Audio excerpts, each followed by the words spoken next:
अस्सलाम वालेकुम, good morning.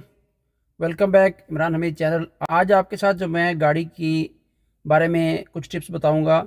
जो गाड़ी में बैठने के बाद गाड़ी स्टार्ट करने से पहले आपने ये 4-5 चीज़ें करनी हैं। सबसे पहले तो अपनी सीट को एडजस्ट करना है गाड़ी स्टार्ट करने से पहले, गाड़ी चलाने से पहले। दूसरे नंबर पे आपने सीट बेल्ट गाड़ी स्टार्ट करने से पहले ही, गाड़ी चलाने से पहले ही पहन लेना है।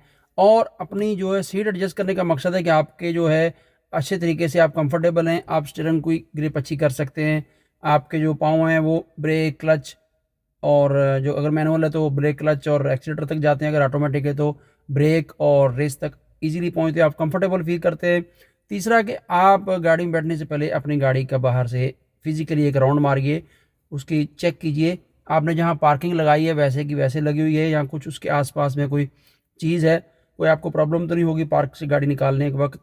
दूसरा, आप गाड़ी के टायरों को एक फर्दर नज़र मारिए और जो है गाड़ी के टायरों का प्रेशर ठीक है, हवा ठीक है उनकी। उसके बाद जो है आइए और सेल्फ मारिए थोड़ी देर के लिए, 10 सेकंड के लिए गाड़ी स्टार्ट कीजिए। गाड़ी का साउंड चेक कीजिए, जैसे आपने खड़ा किया था गाड़ी वैसा ही है, कोई चेंजिंग वेंजिंग तो वगैरह तो नहीं है। ये 4-5 चीज़ें आप डेली बेस पे या हफ्ते में 1 से 2 बार चेक कर लें तो आपको इंशाल्लाह कभी भी कोई किसी बड़ी मुसीबत या बड़ा प्रॉब्लम फेस करना नहीं पड़ेगा। Thank you very much. Video अच्छी लगी हो तो चैनल को सब्सक्राइब कीजिए। अल्लाह हाफिज़।